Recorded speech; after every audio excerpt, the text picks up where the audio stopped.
Hello Lods! Welcome ulit sa ating video tutorial which is for today's video, tuturuan ko kayo kung paano gamitin si Cronbox Alpha. Pero bago yon, magkaroon muna tayo ng kalinawan sa kung saan, ano at paano yung Cronbox Alpha na ito. So, bago kasi tayo mangolekta ng data, kinakailangan muna nating dumaan sa validation. Ibig sabihin, kung pwede na bang gamitin ang research instrument ninyo, ang inyong research questionnaire para sa data collection procedures. At para malaman yon, meron tayong dalawang paraan. Una ay pwede nating ikonsulta yung nilalaman sa mga eksperto ng topic na meron tayo. So, mas mainam kung dadaan sa tatlong eksperto at dadaan yan sa samot-saring mga revision. And importante po yun para at least kahit papano mas ma-refine pa po ang inyong research instrument. Pangalawa, na siyang ginagamit din at pandagdag ay yung pag-compute ng Cronbach's Alpha. So, ginagamit po kasi ang Cronbach's Alpha para malaman kung yung skill or yung research questionnaire na ginawa natin ay valid. Yung items na naka-embed doon ay pwedeng sagutan at valid siya at reliable siyang pangkolekta ng data.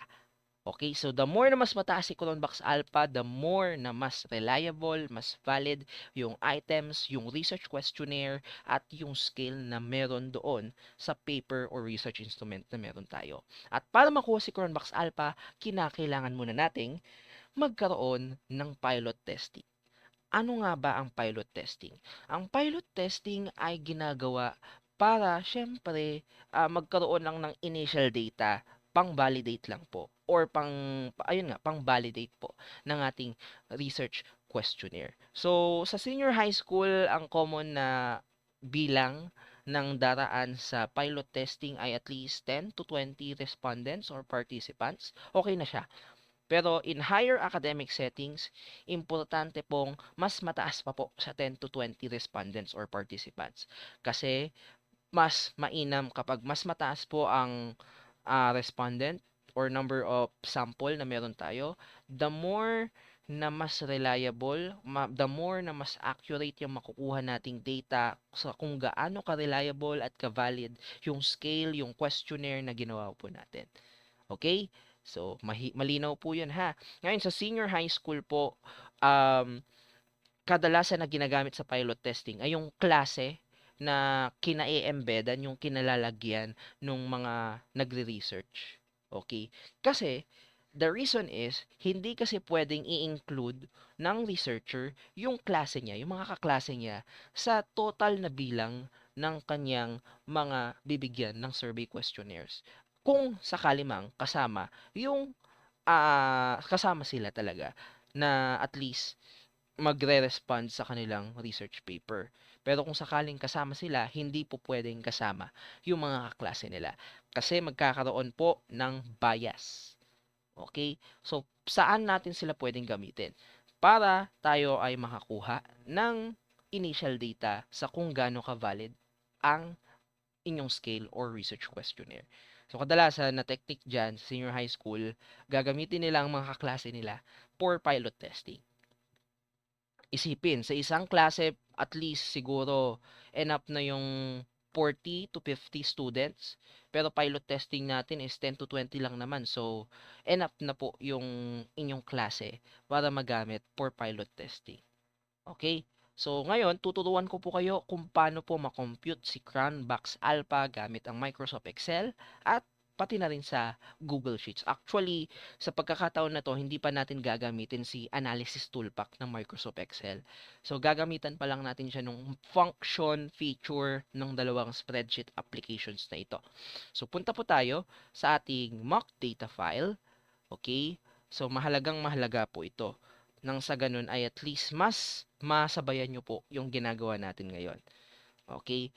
And ito pong mock data na meron ako, kabilang na po yung iba pang mock data files, ay pwede nyo pong i-download sa descriptive or description na nasa ibaba ng video na ito. So para at least masabayan nyo po ako, or at least kung meron na kayong data on hand, mas mabuti para at least mas mapabilis, mas on the spot na yung at least pag-compute nyo ng Chromebox Alpha.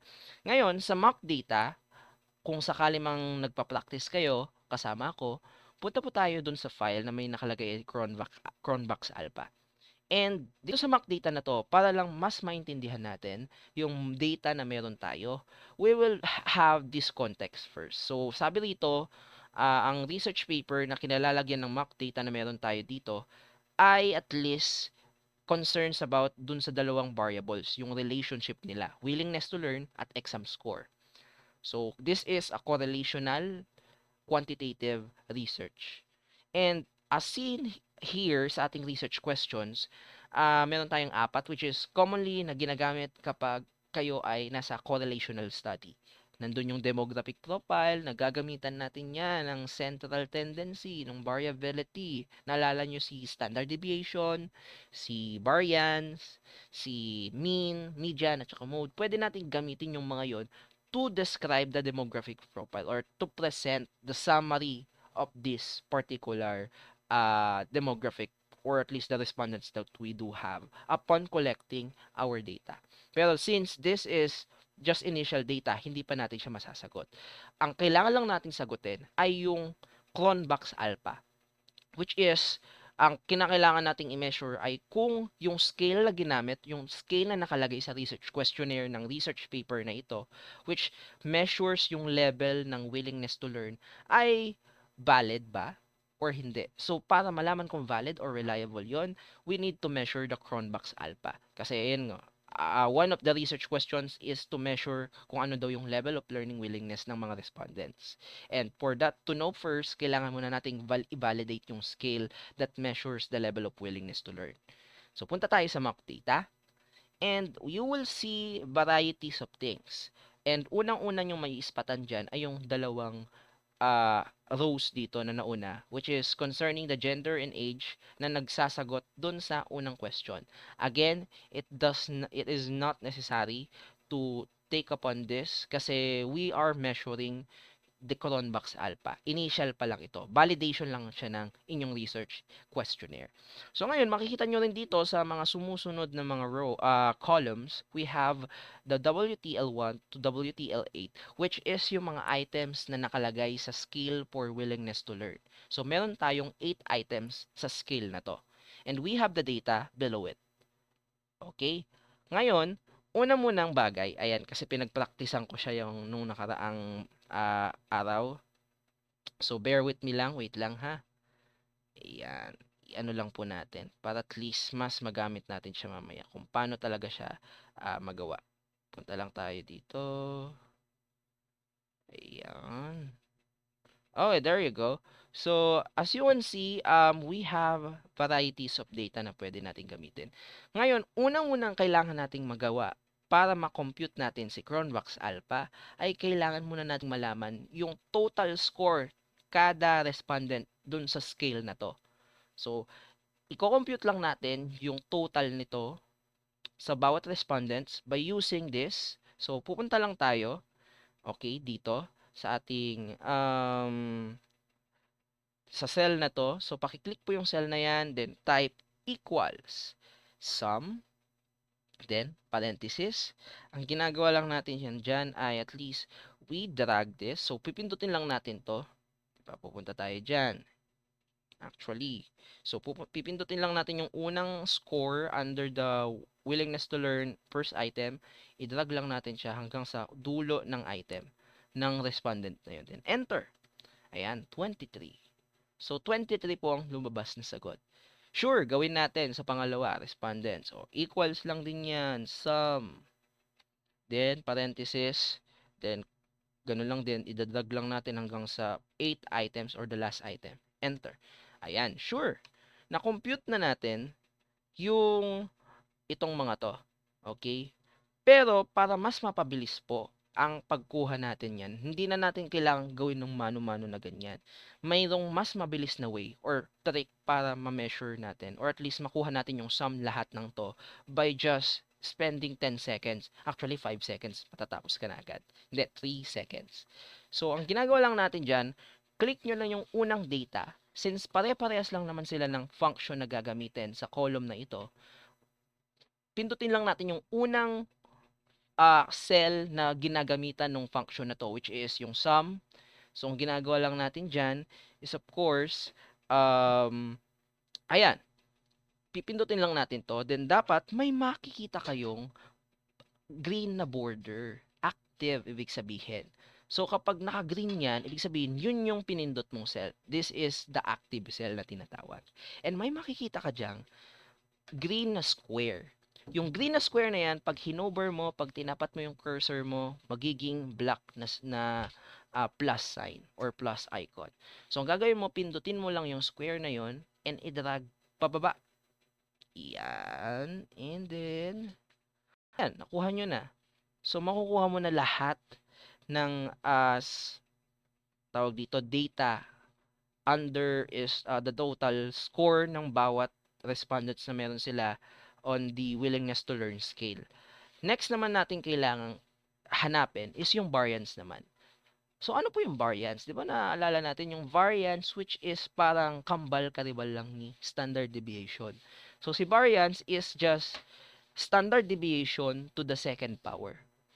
For theoretical purposes, gaano nga sobrang kalayo in a theoretical manner yung data na meron tayo. So, para ma-compute lang po yan, we need to do is ganun lang din. So, kadalasan pag gumagamit po tayo ng function, we always start with equal sign.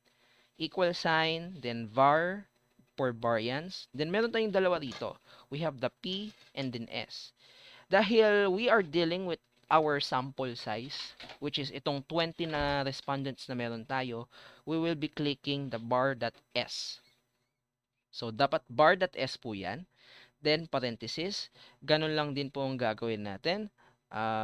We just need to click yung unang data na meron tayo. So, ang i-compute kasi natin dito sa variance is yung variance ng score sa unang item ng 20 respondents na meron tayo. So, magsisimula tayo dun sa taas hanggang sa pinaka-last na respondents na nagsagot ng unang item. Then, after nyan, enter. Dapat 2.2 po ang lalabas sa inyo. Okay? So, ganun lang din gagawin natin katulad ng ginawa natin dito sa total. So, for that total, para lang mabilis yung pag-compute natin ng total. Ganun din sa variance, para mas mabilis. I-click lang natin ulit tong unang item na meron tayo or data that computes the variance of the first item. Then, i-hover lang dun sa kulay green na square. Then, i-drag lang natin sa dulo. Ayan, nakuha na natin yung variance ng bawat item na tayo, which is the WTL first item hanggang sa 8 item na meron tayo.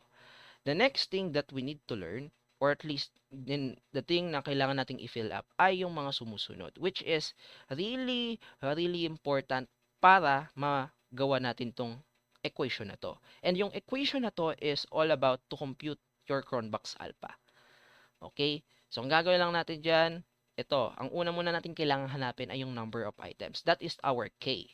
So, para malaman natin yung number of items, as you can see naman, di ba, meron tayong 8 items. 1, 2, 3, 4, 5, 6, 7, 8 sa scale na to. So, dahil 8 yung items na yon, we lagay 8. We lagay 8. Ayan. So, meron tayong 8 items. Sunod naman natin gagawin ay to compute the sum variance of each item, which is, ito lang siya, yung summation ng superscript 2 and then subscript I. So, to compute dyan, ganun lang din ang gagawin natin. Dapat nagsisimula sa equal sign ang mga function na meron tayo. So, we go with equals. And then, since ang hinahanap natin dito, sum, ibig sabihin total ng mga variance na meron tayo. Which is yung variance na tinutukoy natin dito is yung variance ng bawat item sa scale na natin na sinagutan ng 20 respondents. So, ganun lang din gagawin natin dahil sum ang kailangan hanapin natin. We use the function sum. Then, parentheses, i-highlight lang natin yung variance row na meron tayo. Then, enter. And nakukuha na natin yung ating data under this, which is 9.02 blah blah blah blah blah. Next naman natin kailangan malaman ay yung variance of total scores. Ito po siya. Yung S superscript 2 subscript Y. So, para makakuha po si variance, ngayon, parang ano lang sila eh, switcheroo lang nangyayari. So, ito, kailangan lang natin malaman yung total ng mga variance na nakuha natin dito. Dito naman, baliktad naman. Yung total scores, hanapan naman natin yung variance nila, kung gaano sila nagkakalayo. Okay, yung mga data na meron tayo dito. So, para mangyari lang po yun, syempre, again, gagamit tayo ng equal sign denoting that we are entering a function. Then, i-click lang natin or at least i-type ang bar dot s and then parenthesis.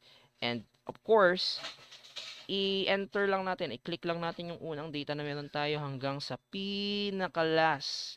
Then, enter. Okay? So, ayan na. Meron na tayong data on this particular thing. So, nakuha na natin yung data under sa number of items, sa sum variance of each item, and yung variance of total scores. Ngayon, it is time to compute the Cronbach's alpha. Ito na yung medyo komplikado. So, gagayahin lang natin itong equation na meron tayo. Okay? So, para mangyari lang yon, please bear with me. Medyo nakakalito lang ng kaunti ang equation. Pero, trust me, sa Excel or at least Google Sheets, ganun din naman ang formula nito. Wala namang pagbabago. So, ang gagawin lang natin, we always, again, starts with the equal sign. And then, ang gagawin natin is, of course, isa-substitute lang natin. So, K. Pero para at least, kasi kailangan natin maglagay ng parenthesis on this particular instance. The reason is para hindi malito si computer, which is yung Excel system na meron tayo. 'Di ba kadalasan kapag nagko-compute ka sa calculator, hindi sila sumusunod sa PEMDAS. So tayong mag-a-adjust. Maglalagay tayo ng mga grouping symbols. So parenthesis, click lang natin yung K, which is ito. And then, we go back on our function bar or equation bar and then divide, parenthesis ulit. Balik ulit tayo doon sa ating number of items. Click lang natin yan. And then minus 1.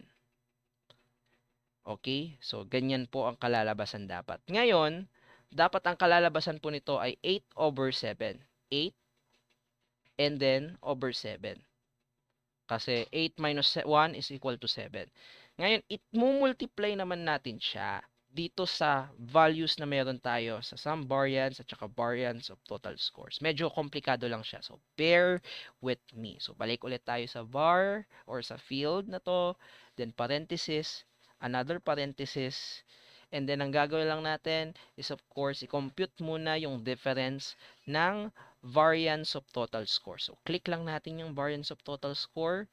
Balik ulit tayo doon. And then, minus doon sa sum variance of each item. So, balik ulit tayo doon. Click lang natin yung sum variance of each item na data. And we close the deal by parenthesis. Para hindi lang malito si computer. And divide. Last but not the least, ulitin natin. Doon lang ulit sa variance of total scores. So, click lang natin siya. And then, after that, enter. Ayan, nagkamali po tayo. Sorry, wait lang. Sige. Ayan. And then, enter. Ayan. So, dapat ang lalabas po na answer sa inyo ay 0.90493532 and this is going continuous since this is multiple decimal values. So, ito lang yung lumalabas for the meantime. Pero dapat ito po ang lalabas sa inyong cell when it comes to Cronbach's alpha. Okay? So, dapat yan po ang lalabas. Ngayon, first things first is we need to interpret ano po ba ibig sabihin ng 0.9T493532. So, una munang kailangan natin gawin ay i-compute siya at kailangan muna natin makuha. I-trim lang natin yung ating value. So, in hundreds place lang po tayo. So, on this particular sense, ibig sabihin, ang Cronbach's alpha natin ay 0.90. 0.90. Bakit? Kasi as you can see here, syempre, in hundreds place, meron tayong 0, katabi niya ay 4. At yung 4, dahil 4 is below 5, or at least 5 below, ibig sabihin, hindi niya pwedeng dagdagan ng another value or plus 1 si 0.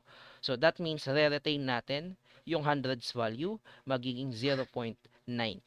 So, ang mangyayari, ang ating Cronbach's alpha na ay 0.90. Okay? Or 0.9 since we are removing the 0 on the hundreds place. So, that would be it. Ayan. So, malinaw na po, no? And to check lang, para lang masabi mo sa sarili mo, uy, tama kaya ako. So, punta po tayo sa research info.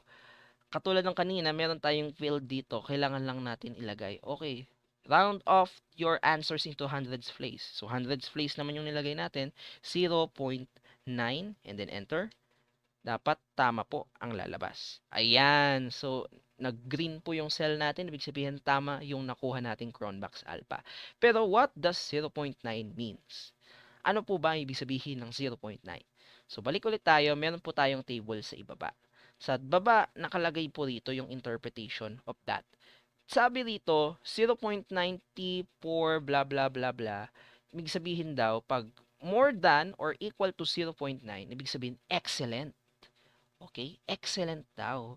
So, ibig sabihin, reliable, valid, at highly correlated daw yung items. 0.829, that's good. 0.7 hanggang 0.8, acceptable na siya. Pero below that, below 0.7, maybe this is questionable, poor, or unacceptable base po sa value na meron tayo. So, ang pinaka-acceptable lang po na value ng ating Cronbach's alpha ay dapat is more than 0.7. Other than that, that could be questionable, poor, or unacceptable. Okay?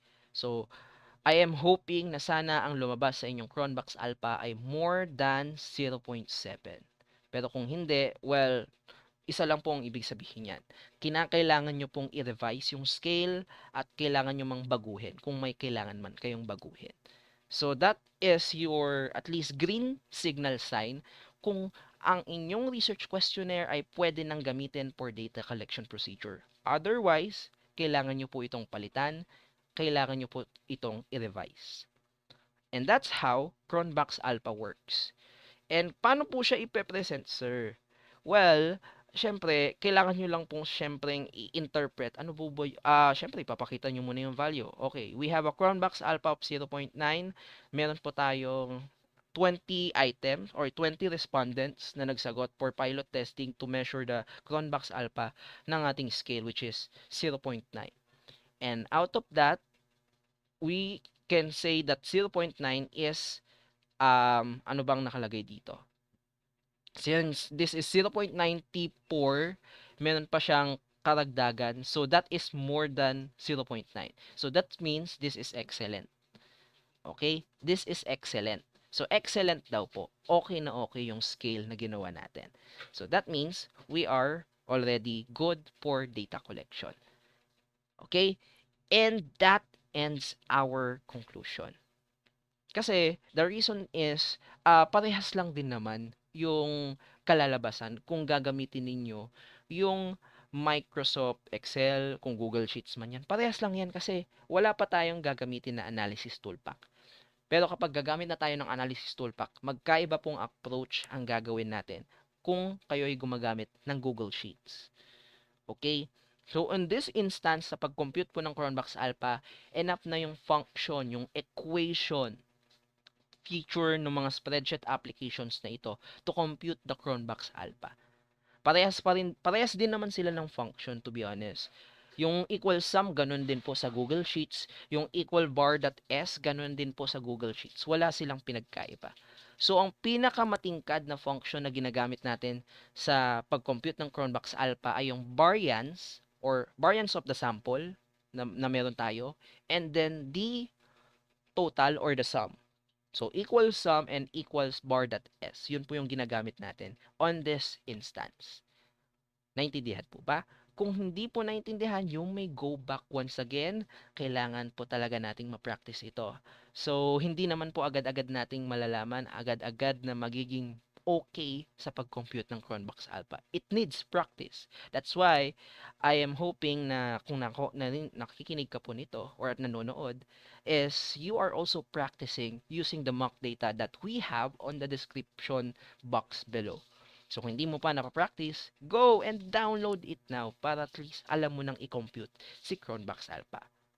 So susunod na episode, we will be talking about the Pearson's correlation and paano rin i-compute yung iba pang mga summary statistics na meron tayo gaya ng mean, median, mode, standard deviation at syempre yung variance which is na-compute naman na natin dito sa video na to di ba? Pero ipapakita ko pa rin just for the record. And with that being said, thank you and kita-kits mga Lodi. Bye!